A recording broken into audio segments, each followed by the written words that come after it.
Assalamualaikum warahmatullahi wabarakatuh. Di halaman 13 Romawi ada saya tulis, mengapa buku ini saya tulis? Ada 5 alasan. Yang pertama, buku ini membahas masalah-masalah populer di tengah masyarakat, bahkan menghabiskan energi hanya untuk membahas masalah-masalah yang sudah tuntas dibahas ulama berabad silam. Contohnya kasus masalah talqin mayat, masalah kaki celana, masalah jenggot, masalah bid'ah. Mubazir sebenarnya membahas ini. Tapi andai tidak dibahas, umat bingung. Sementara itu, biarlah saya memilih mubazir.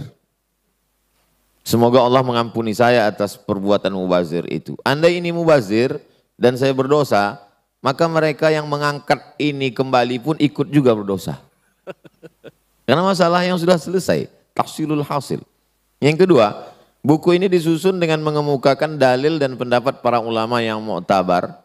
Penulis tidak terlalu banyak memberikan komentar, bahkan hampir tak ada komentar. Kenapa?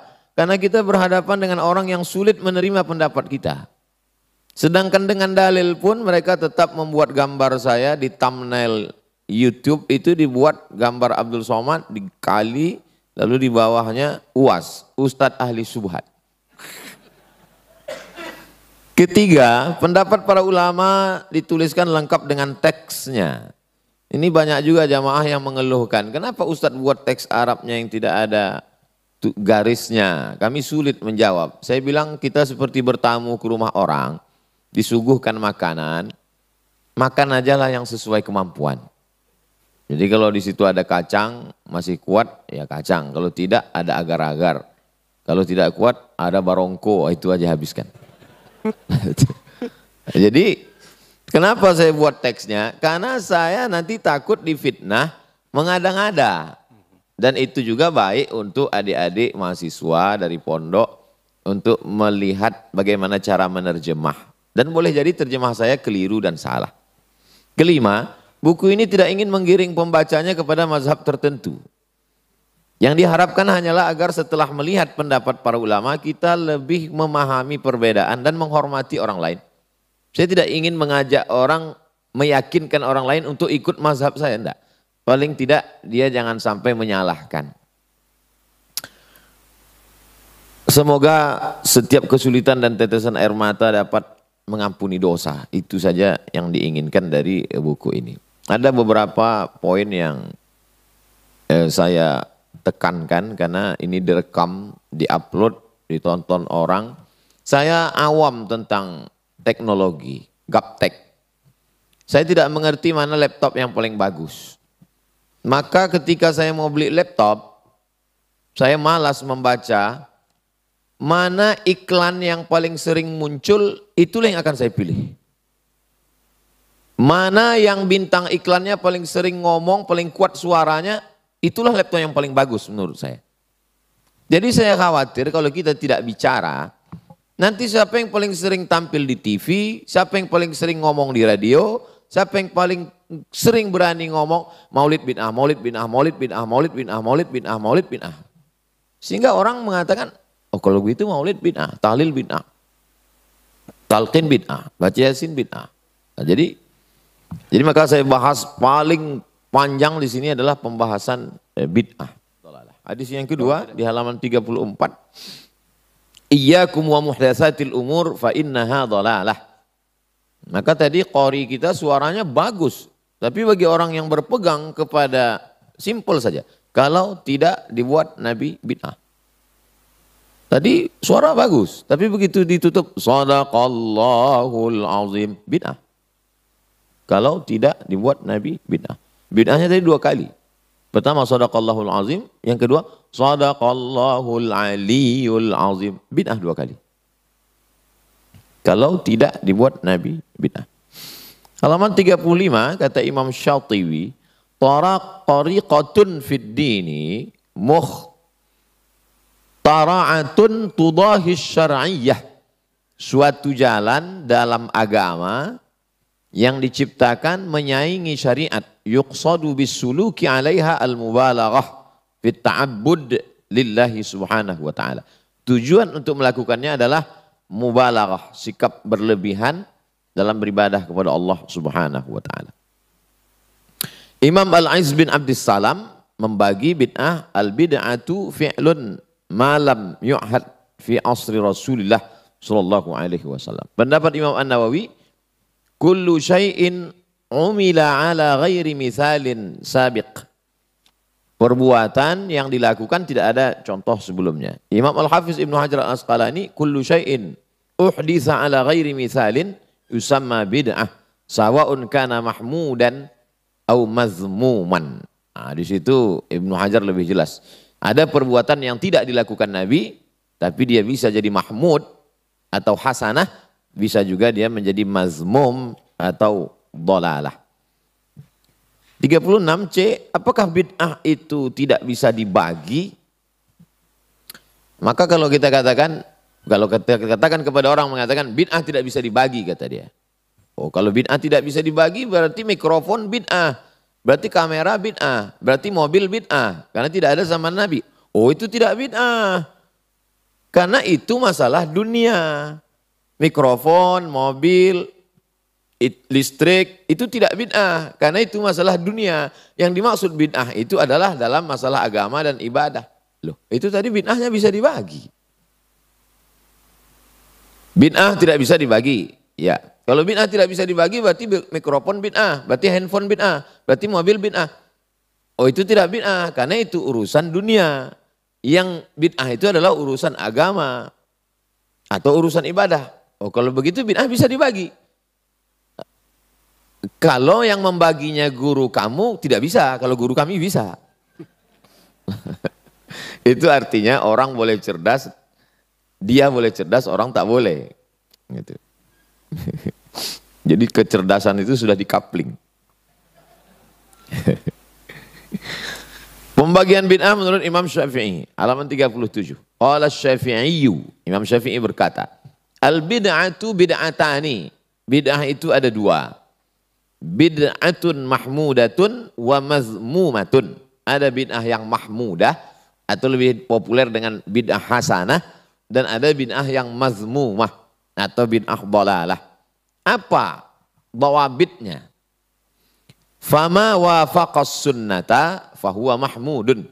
Kalau perbuatan itu tidak pernah dilakukan Nabi, tapi dia masih sesuai dengan sunnah, maka perbuatan itu disebut dengan bid'ah mahmudah hasanah.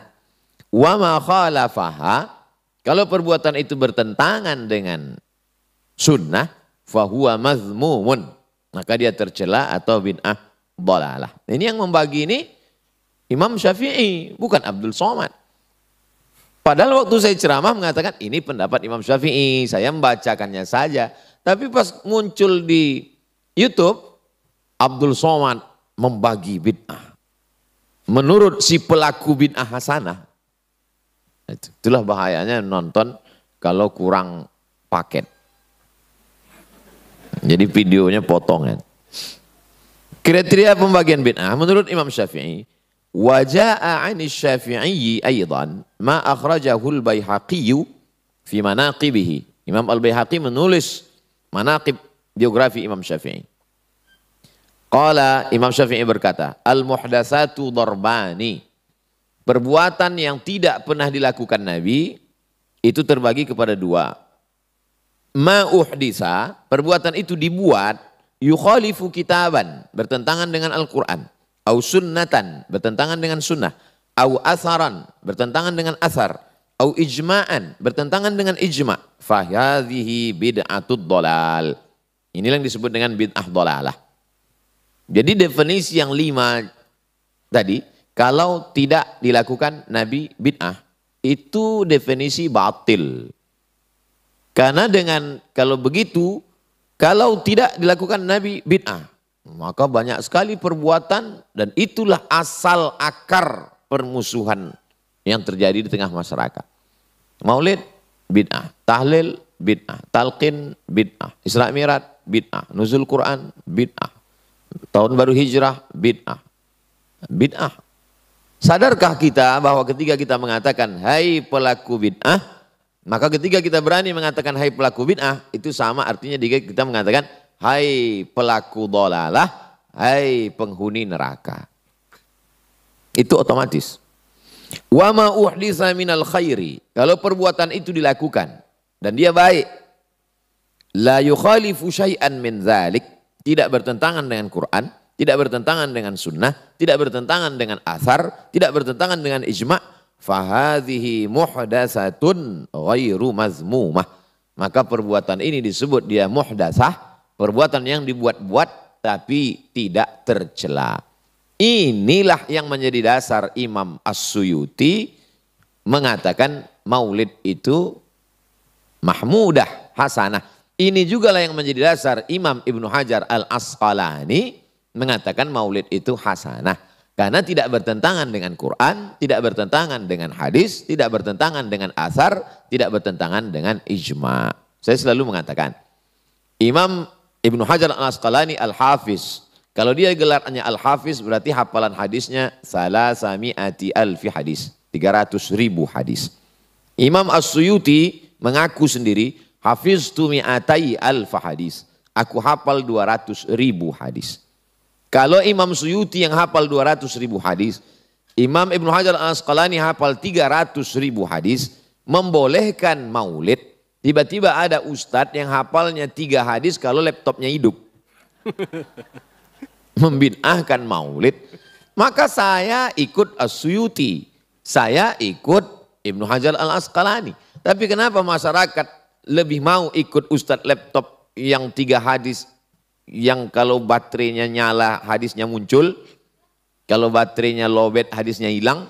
Karena dia yang paling sering tampil. Kalau sebelum berangkat kerja pagi dia nonton di TV-nya di rumah, yang tampil ustadz laptop 3 hadis tadi juga. Pas dia berangkat dari rumah ke tempat kerja, dia hidupkan radio, radionya ustadz itu tadi juga ngomong. Lalu kemudian ketika dia sampai di kantornya, dia tonton melalui laptop, itu juga yang muncul. Pas pulang ke rumah itu juga. Sementara Imam Suyuti dengan Imam Ibnu Hajar Al-Asqalani tidak pernah tampil. Karena dia tersimpan di dalam buku. Jadi saya sebenarnya tidak menampilkan diri saya. Saya sedang menampilkan pendapat Imam Suyuti dengan pendapat Imam Ibnu Hajar Al-Asqalani. Tapi karena yang saya yang tampil, saya yang diajak oleh ibu-ibu berfoto. Padahal sebenarnya saya tidak ada tampil sama sekali. Saya hanya menampilkan pendapat-pendapat para ulama. Belum pernah saya menjawab menurut saya, belum pernah. Beliau ini menulis 37 buku, itu boleh cuma menukilkan.